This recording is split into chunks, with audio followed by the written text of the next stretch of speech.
নমস্কার বন্ধুরা, আর একটা ছোট্ট ব্লগ নিয়ে আইছি।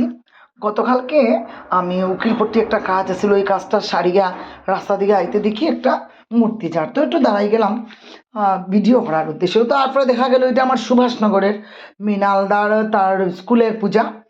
তো তারাও একটু কইলো আমরা চলো নাচো। তো এরকমভাবে ভিডিও করতে গেলে তো নিজে এতটাভাবে নাচা যায় না, তাও মানে দিন দিন সব কিছুরই অন্যরকম একটা পরিবেশ দেখা যায়। এখন সরস্বতী পূজার মূর্তিগুলি আনতেও মানুষের অনেক আনন্দ, মানে আনন্দের মাত্রা দিন দিন খালি বাড়িয়েই যার। এইভাবে যেন আনন্দটা বজায় রাখতে পারে প্রতিটা মানুষে, এইটাই মা সরস্বতীর কাছে কামনা করি। আর কিচ্ছু কোয়ার নাই। ভীষণ আনন্দ, এত আনন্দ, বাপরে বাপরে বা তখন আর চিনতেই করা যায় না এটা কি দুর্গা পূজার মূর্তি যান না সরস্বতী পূজার মূর্তি যান। মায়ে মেয়ে এখন বেতলা কম্পিটিশন চলে তারা।